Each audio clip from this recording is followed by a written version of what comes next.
Il est 8h32 et vous êtes bien sur RMC et BFM TV. Bonjour Mathilde Panot. Bonjour. Vous êtes la présidente du groupe La France Insoumise à l'Assemblée nationale. Vous êtes vous-même députée LFI du Val-de-Marne. François Bayrou tiendra une conférence de presse tout à l'heure à 16h pour défendre son budget.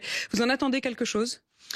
Oui, nous attendons qu'il parle, puisqu'apparemment il va être partout cette semaine, qu'il parle beaucoup, même plusieurs fois par jour, s'il le souhaite, puisque je crois qu'à chaque fois que François Bayrou ouvre la bouche, eh bien cela nourrit les revendications et la colère dans le pays, et notamment le mouvement du 10 septembre autour de ce mot d'ordre qui a été donné assez spontanément dans une autodétermination, qui est une auto-organisation qui est bloquons tout.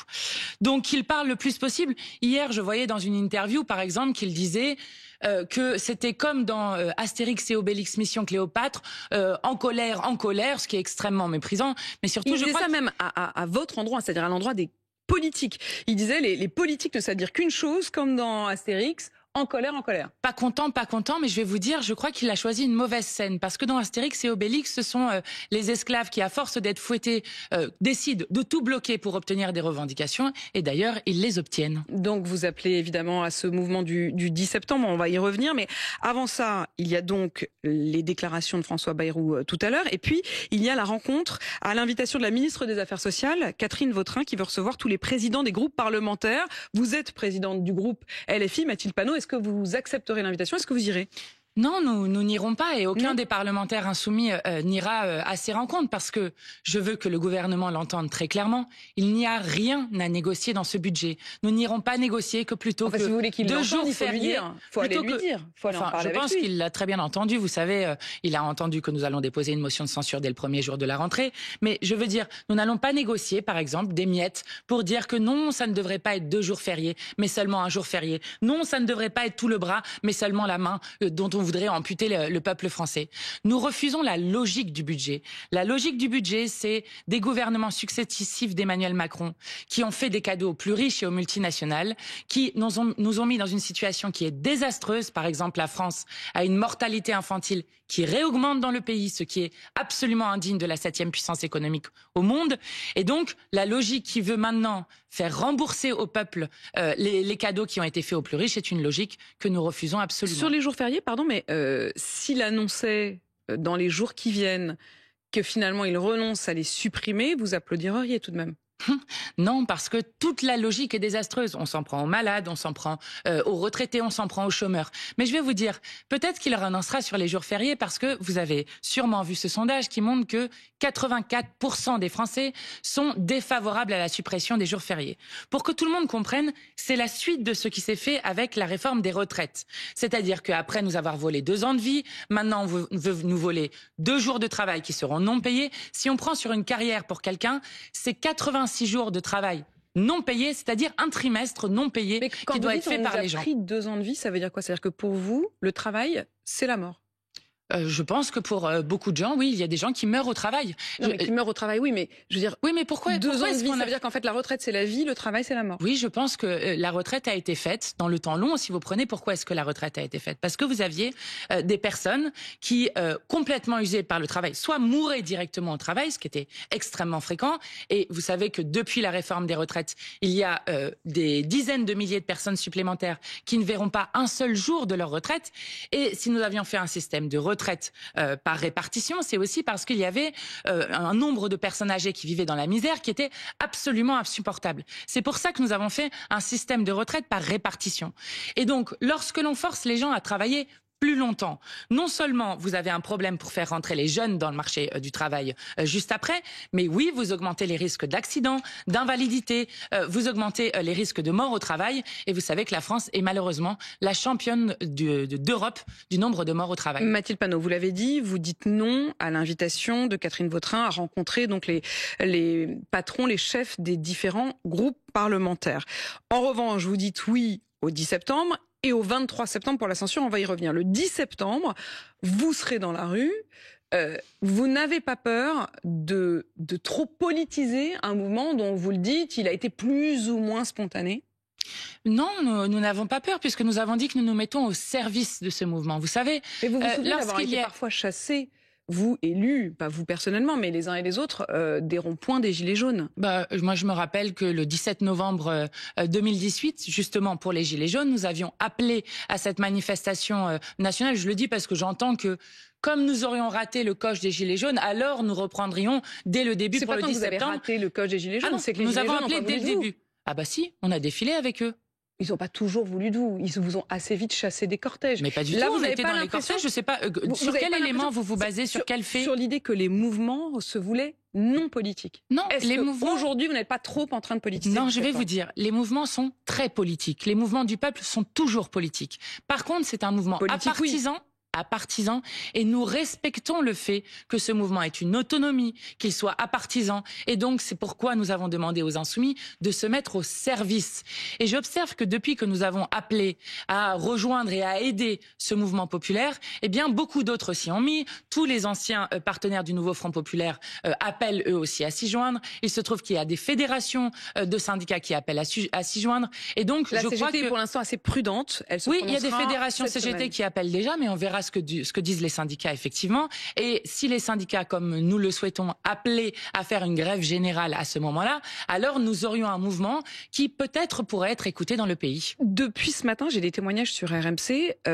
Spontanément, ils ne sont pas forcément contre ce mouvement, mais certains disent, voilà, moi je bosse. J'ai eu un soudeur qui m'a appelé à 6h58 ce matin et qui disait, moi je travaille, je suis seul salaire pour élever mon fils. Je ne peux pas me permettre une journée de grève ce jour-là. Les Gilets jaunes, c'était le samedi. C'était le soir sur les ronds-points. Le fait que ce soit une journée de grève, est-ce que vous n'avez pas peur que les Français n'aient tout simplement pas les moyens de faire grève? Alors c'est une excellente question.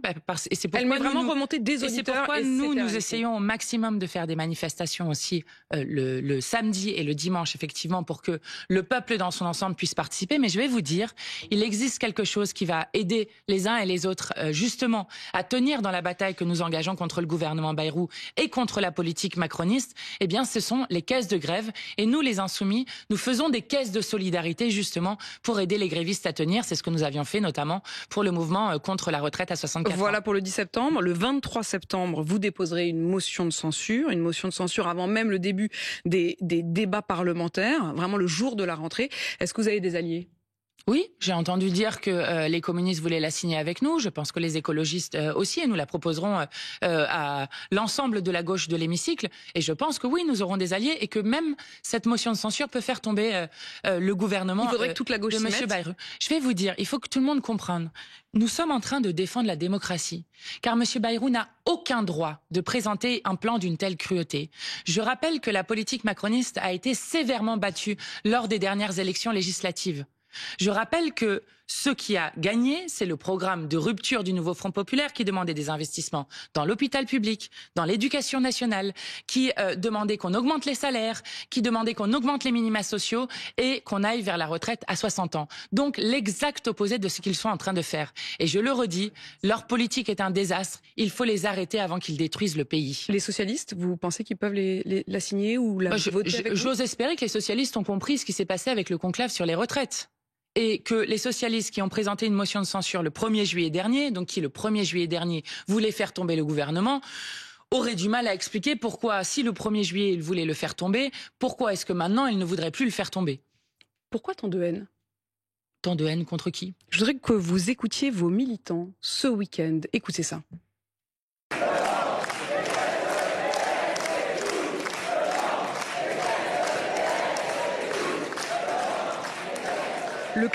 Le cri qu'on entend, vraiment scandé par vos militants, c'est tout le monde déteste le PS. Mais vous savez, il faut pouvoir se faire aimer en politique.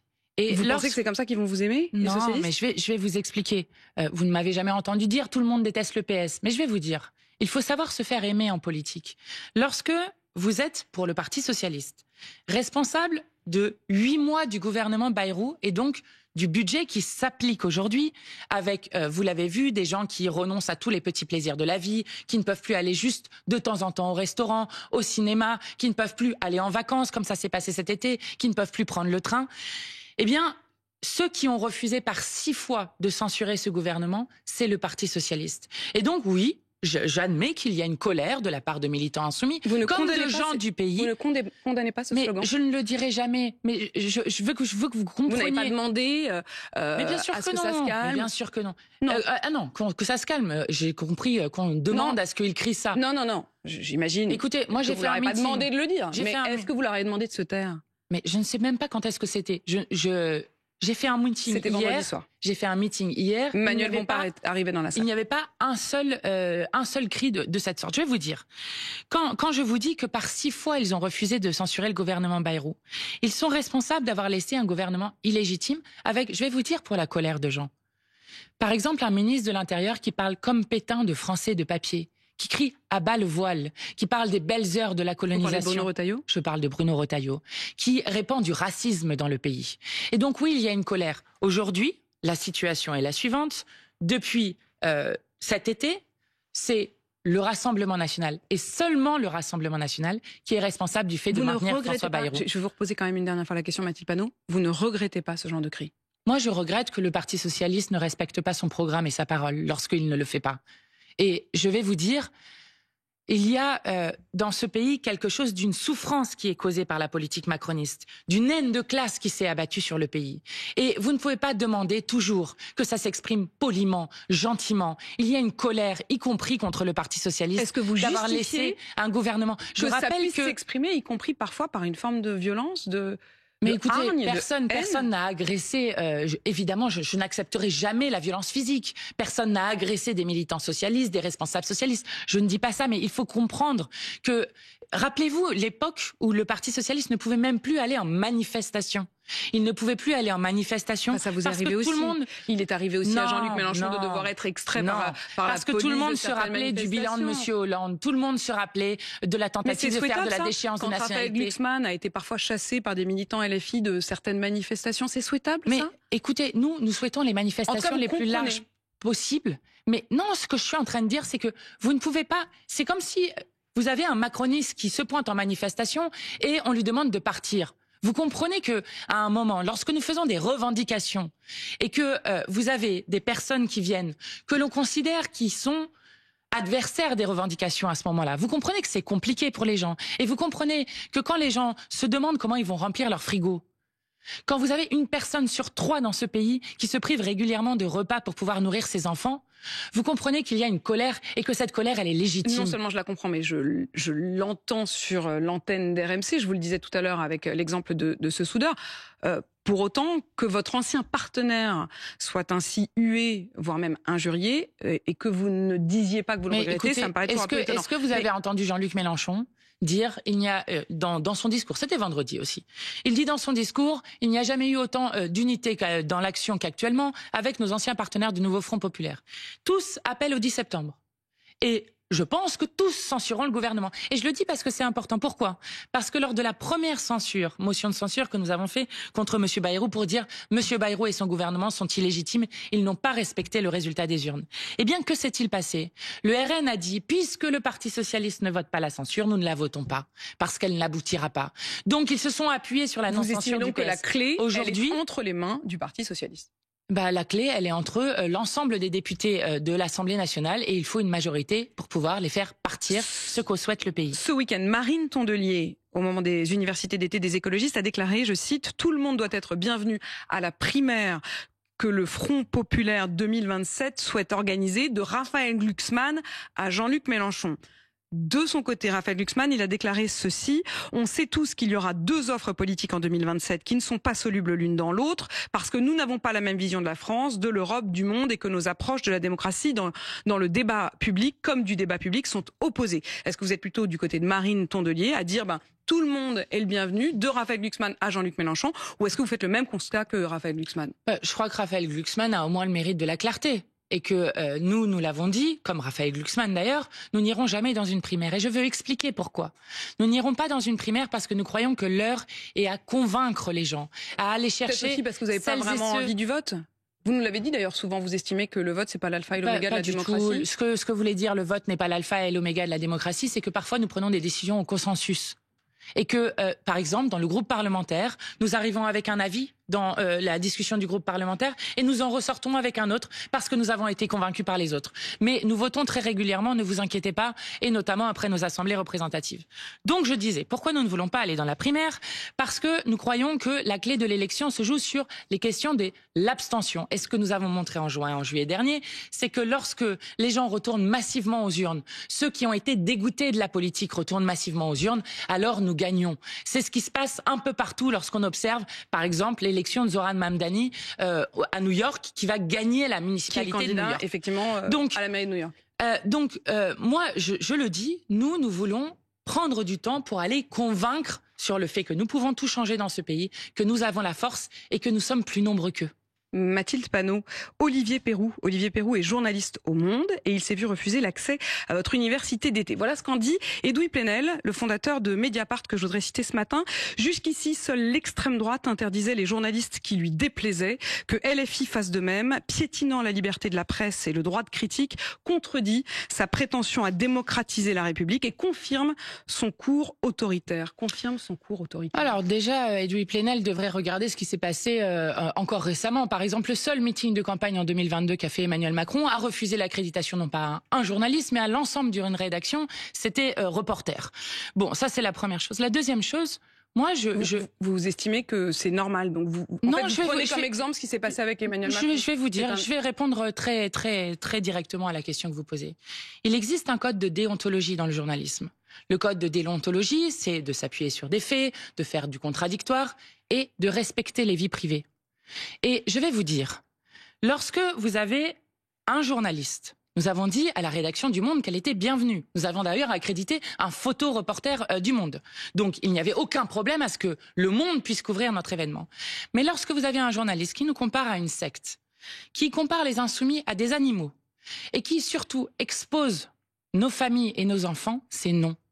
C'est contraire au code de déontologie et je l'assume complètement. Je vais donc citer à nouveau Edoui Plenel et Mediapart qui critiquait et qui parlait de La Meute, ce journal enquête écrit notamment par Olivier Pérou. La Meute écrit par des journalistes de Libération et du Monde, qui ne sont donc pas des médias qu'on pourrait considérer de droite, et Mediapart, pas vraiment un journal de droite non plus.